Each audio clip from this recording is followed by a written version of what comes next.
Hello my dear friends and students. इस video में मैंने ऐसे वाक्यों को लिया है जो रिलेशन से संबंधित है, रिलेटिव से संबंधित हैं। जिनमें रिलेशन वाले जो संबंध होते हैं ऐसे वाक्यों को हम बोलते हैं और उसमें वर्ड्स आता है होने वाला, होने वाली और होने वाले। तो इस तरह के हिंदी वाक्यों को हम अपने डेली लाइफ में बोलते भी हैं। जैसे कि अगर हम कहें तुम मेरे होने वाले पति हो, वह मेरी होने वाली सास माँ है। सीता मेरी होने वाली साली है, वह मेरी होने वाली ननद है। वह मेरा होने वाला दामाद है। तो इस तरह जो रिलेशन में होने वाले जो वाक्य हैं उनको हम अपने डेली लाइफ में अक्सर बोलते रहते हैं।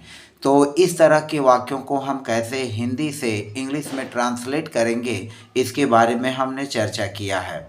जैसा कि आपको स्क्रीन पर दिख भी रहा है, हमने जो लिया है वाक्य होने वाला, होने वाली और होने वाले, इनसे जो बनने वाले वाक्यों को लिया है, इनका अनुवाद यानी ट्रांसलेशन जो है हम 3 तरह से कर सकते हैं।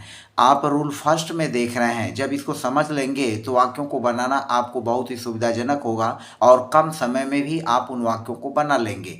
समझने में जितना समय आपका लगे, तो वीडियो में भी थोड़ी लंबी हो सकती है, लेकिन आप वीडियो को बिना स्किप किए हुए देखें। रूल फर्स्ट में है, सबसे पहले हम सब्जेक्ट रखेंगे और सब्जेक्ट के बाद सब्जेक्ट सिंगुलर या प्लूरल जो भी कंडीशन रहेगी उसके हिसाब से इज एम आर का यूज करेंगे। फिर पजेसिव एडजेक्टिव का यूज कर लेंगे। पजेसिव एडजेक्टिव के बाद वुड बी का यूज करेंगे और नाउन या प्रोनाउन का यूज करेंगे और अदर वर्ड्स का यूज कर लेंगे। एक बात आप ध्यान में रखेंगे कि इस वीडियो में नाउन ऑब्लिक जो प्रोनाउन हमने लिखा है, या हमने इन वाक्यों में प्रोनाउन का कोई एग्जाम्पल नहीं लिया है। हम इसको अपनी बात की वीडियो में बनाएंगे कि इस तरह के वाक्य प्रोनाउन का यूज करके कैसे बनाते हैं, तो हम आगे अपनी नेक्स्ट वीडियो में बनाएंगे। फिलहाल इस वीडियो में मैंने प्रोनाउन से संबंधित कोई वाक्य नहीं लिया है। हमारा दूसरा रूल है सब्जेक्ट, और सब्जेक्ट के हिसाब से ये सब्जेक्ट आई है तो एम का यूज कर लेंगे, सब्जेक्ट सिंगुलर है तो इज का यूज कर लेंगे, और सब्जेक्ट प्लूरल है तो आर का यूज कर लेंगे। उसके बाद पजेसिव एडजेक्टिव का यूज करेंगे और फिर हम फ्यूचर का उपयोग कर लेंगे। और उसके बाद जो रिलेशन वर्ड है जैसे दामाद हुआ, पति हुआ, सास माँ हुआ, साली हुआ, ननद हुआ, भौजाई हुआ, तो इस तरह के शब्दों को हम यहाँ लिख लेंगे। और तीसरा अगर आप देखें तो उसी वाक्य को हम इस तरह से भी बना सकते हैं कि सब्जेक्ट रखेंगे और सब्जेक्ट के हिसाब से इज एम आर का यूज कर लेंगे। उसके बाद पजेसिव एडजेक्टिव का यूज करेंगे और जो रिलेटिव वर्ड है, जो रिलेशन वर्ड है जैसे पति, दामाद, साली, तो यहाँ पर उस वर्ड को हम लिख लेंगे और उसके बाद टू बी का यूज करके वाक्य को क्लोज कर लेंगे। तो इस तरह से हम 3 तरीक़ों से इन वाक्यों को हम जो है अब कन्वर्ट कर सकते हैं, हिंदी से इंग्लिश में ट्रांसलेट कर सकते हैं। तो फिलहाल वीडियो में बने रहिए और आप देख रहे हैं मेरा चैनल इंग्लिश क्लासेज ऑलवेज, और इस चैनल के माध्यम से मैं इंग्लिश की सारी जानकारी आपको देता रहता हूं। यदि आपने मेरी पिछली वीडियोस को नहीं देखा है तो उन वीडियोस को आप देख करके आसानी से चीज़ों को समझ सकते हैं। तो आइए हम एक एक करके वाक्यों को शुरू करते हैं। सबसे पहला वाक्य जो आप देखें है, यह है तुम मेरे होने वाले पति हो। तुम मेरे होने वाले पति हो, तो यहाँ पर देखें सब्जेक्ट है तुम, यहाँ इस वाक्य का सब्जेक्ट है तुम, तो हम लिख लेंगे सबसे पहले यू। यहाँ पर लिखा गया यू, और यू के बाद हम क्या करेंगे, इसमें देखा हम इन वाक्यों को 3 तरह से बनाएंगे। तुम मेरे होने वाले पति हो, जो 3 स्ट्रक्चर दिया गया है, इन तीनों स्ट्रक्चर के आधार पर बनाएंगे। और जब 3 उदाहरण आप समझ लेंगे तो आगे के वाक्यों को बनाने में आसानी होगी।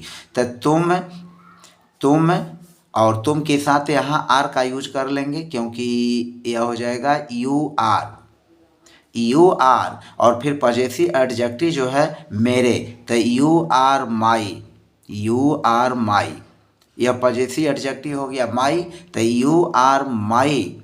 और फिर वुड बी का यूज कर लेंगे, you are my would be. और फिर जो हस्बैंड है उसका यूज कर लेंगे, you are my would be husband, you are my would be husband, तुम मेरे होने वाले पति हो। You are my would be husband.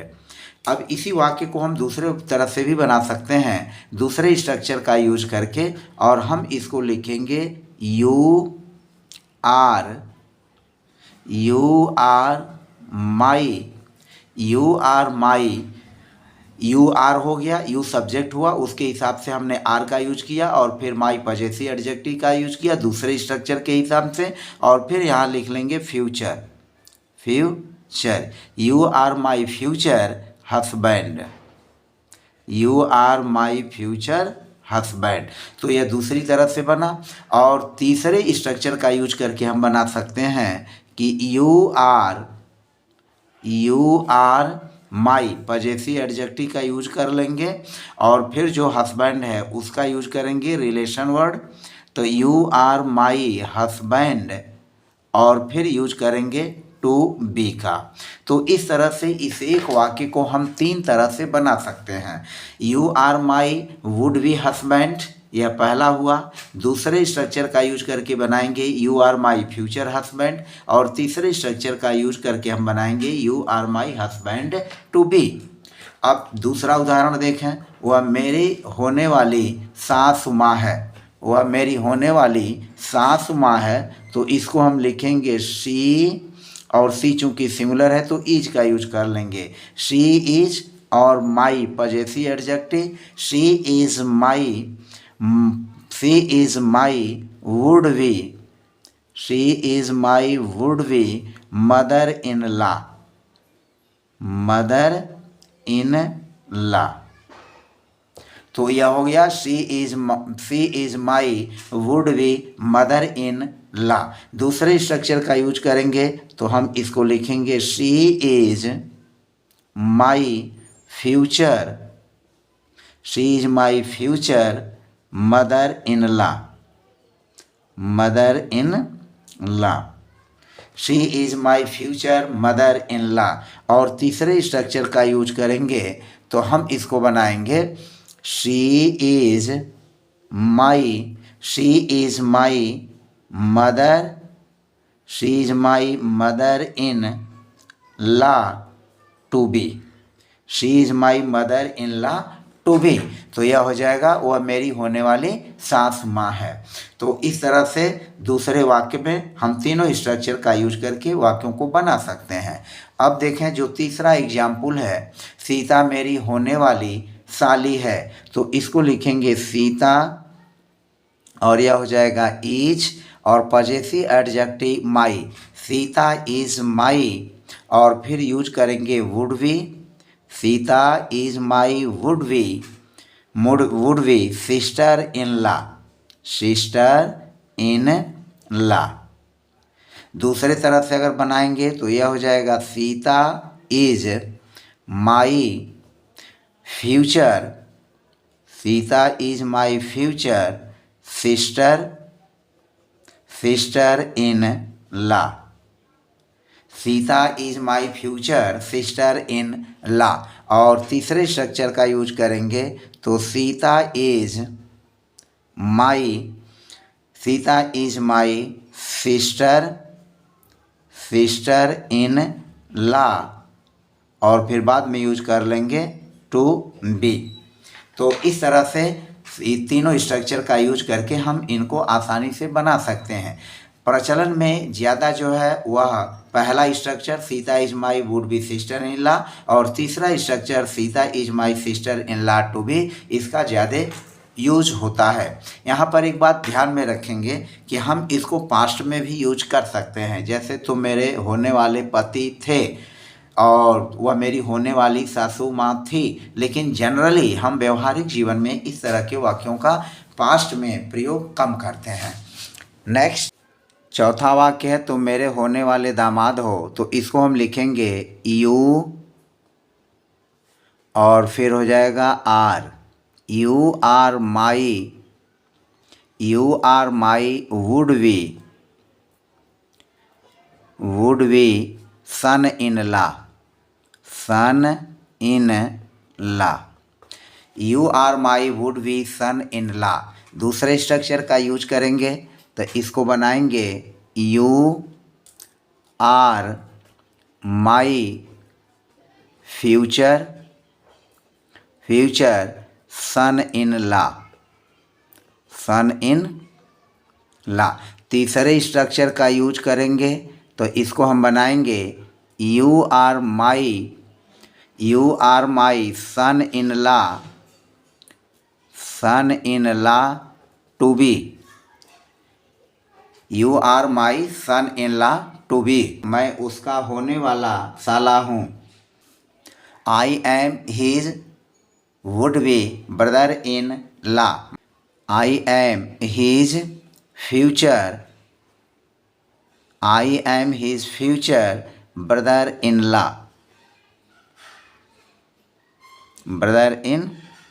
Law. तीसरे स्ट्रक्चर से बनाएंगे तो इसको लिखेंगे आई एम हीज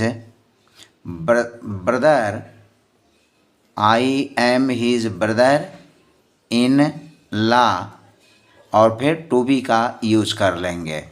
तो तीनों स्ट्रक्चर्स के यूज करके हम इन वाक्यों को आसानी से बना सकते हैं। मैं तुम्हारा होने वाला बहनोई हूँ तो आई एम योर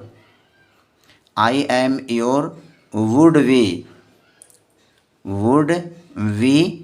यहाँ बहनोई और साला दोनों के लिए ब्रदर इन लॉ का ही यूज करेंगे। Brother in law.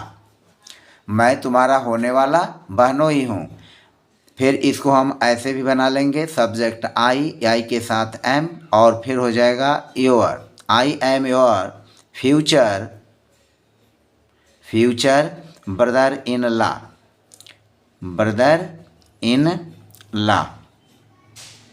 फिर तीसरे स्ट्रक्चर का यूज करेंगे तो इसको लिखेंगे I am your brother in law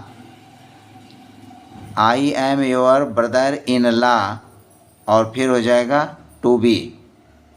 I am your brother in law to be. Shyam मेरा होने वाला देवर है तो इसको हम बनाएंगे Shyam is my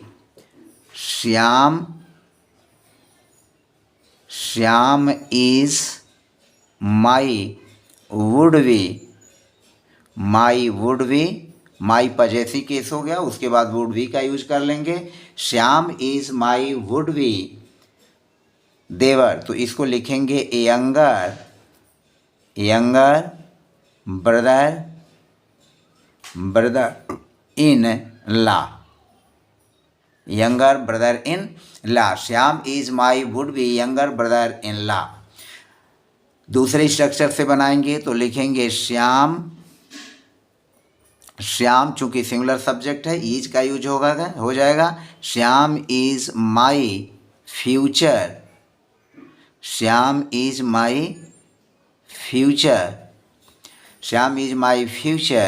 younger brother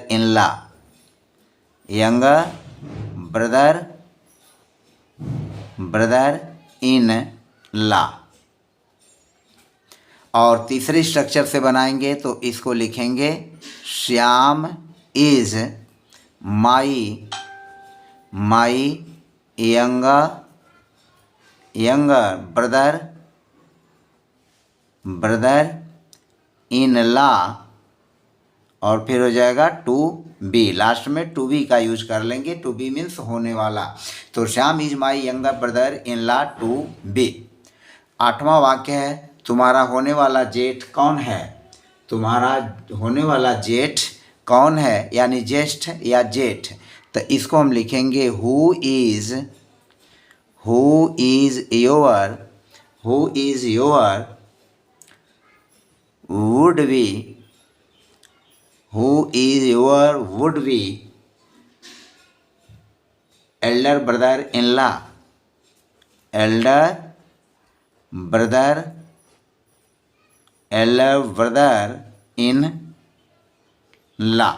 who is your would be elder brother in law. फिर दूसरे स्ट्रक्चर का यूज करेंगे तो इसको लिखेंगे who is your future elder brother in law.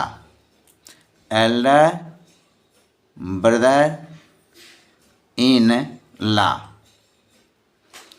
तीसरे स्ट्रक्चर का यूज करके भी बना लेंगे, हु इज योर एल्डर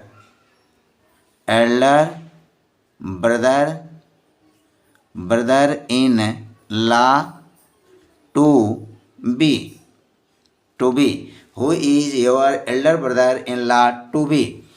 तो 8वें सेंटेंस को भी इसी तरह से आप 9वां सेंटेंस देखें, क्या वह तुम्हारी होने वाली ननद है? तो is she your would be sister in law. Is प्रश्नवाचक वाक्य है, इंट्रोगेटिव सेंटेंस है, तो हम इज का यूज कर लेंगे क्योंकि वह सिंगुलर है। तो इज शी योर, उसके बाद possessive case, is she your would be sister in law. ननद के लिए भी यूज करते हैं सिस्टर इन लॉ। फिर दूसरे स्ट्रक्चर का यूज करेंगे तो इसको बना लेंगे, is she your future sister in law. तीसरे स्ट्रक्चर का यूज करेंगे तो इसको लिखेंगे, is she your sister in law और हो जाएगा to be. To be, is your sister in law to be. तो इस तरह से जो है हम वाक्यों को तीनों स्ट्रक्चर्स का यूज करके आसानी से बना सकते हैं। और वह लड़की मेरी होने वाली देवरानी है। That girl is my would be sister in law. दूसरे स्ट्रक्चर का यूज करेंगे तो लिखेंगे, that girl is my future sister in law. और तीसरे स्ट्रक्चर का यूज करेंगे तो इसको लिखेंगे, that girl is my sister in law और हो जाएगा टू बी लास्ट में। इसी तरह से आगे चलते हैं। मोहन उसका होने वाला समधी है। तो इसको लिखेंगे, मोहन इज हर या हिज, किसी का यूज कर लेंगे तो Mohan is her would B. अब यहाँ पर आ जाएगा would be. Mohan is her would B. समधी को लिखते हैं को फादर इन लॉ।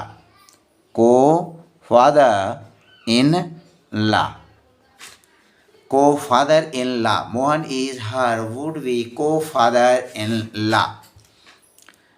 फिर इसको दूसरे स्ट्रक्चर का यूज करेंगे तो लिखेंगे, Mohan is her future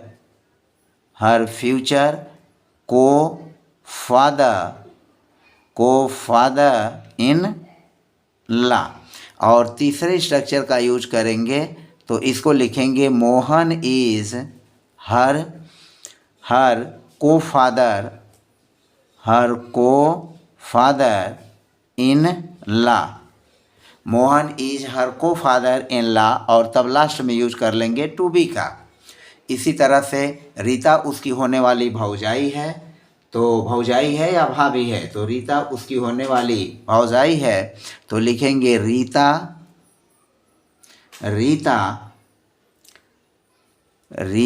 is her would B. भौजाई के लिए भी लिखेंगे सिस्टर इन लॉ। भाभी या भौजाई दोनों के लिए हम सिस्टर इन लॉ ही लिखेंगे। तो Rita is her would be sister in law. फिर इसको हम दूसरे स्ट्रक्चर का यूज करें तो लिखेंगे, रीता इज हर फ्यूचर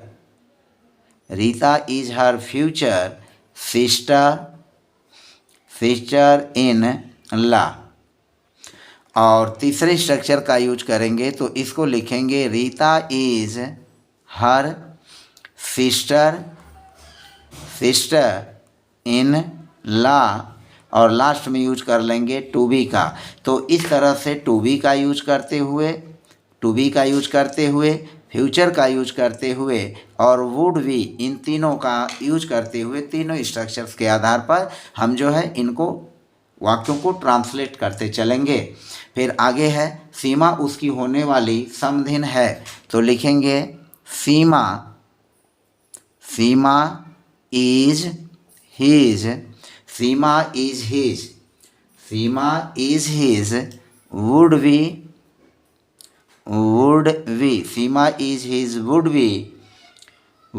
को मदर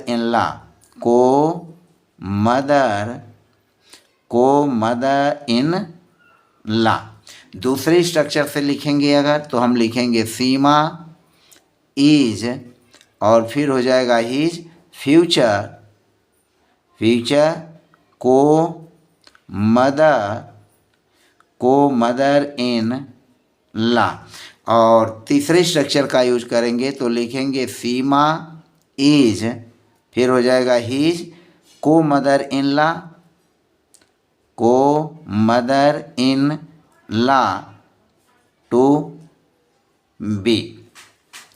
मैं इन वाक्यों को तीनों स्ट्रक्चर का यूज करते हुए स्पष्ट कर रहा हूं ताकि चीज़ें आपको आसानी से समझ में आ जाएं, आसानी से आप इस चीज़ को समझ सकें।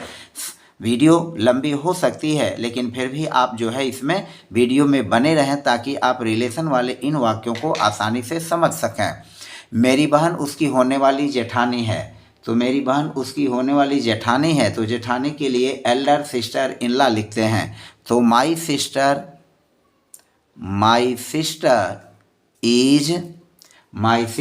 इज हर, और तब यूज करेंगे वुड बी का, would be Elder sister in law. यह हो जाएगा माई sister is her would be Elder sister in law. फिर दूसरे स्ट्रक्चर का जब यूज करेंगे तो लिखेंगे my sister is her future sister in law. तो यहाँ पर एल्डर का यूज कर लेंगे, फ्यूचर के बाद एल्डर का यूज हो जाएगा एल्डर सिस्टर इन लॉ। फिर तीसरे स्ट्रक्चर का यूज करेंगे तो यहाँ पर लिखेंगे my sister is her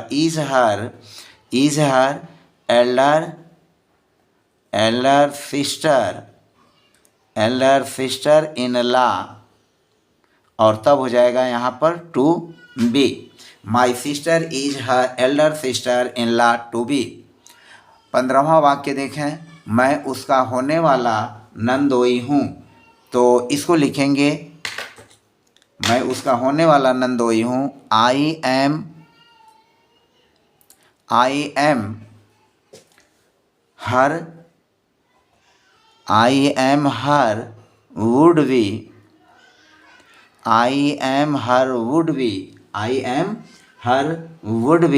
brother in law. I am her would be brother in law. फिर दूसरे स्ट्रक्चर का यूज करेंगे तो I am her future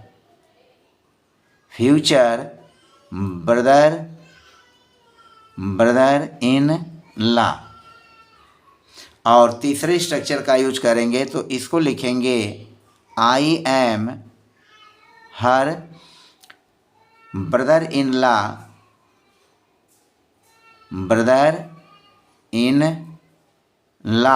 to be. I am her brother in law to be. I am her brother in law to B.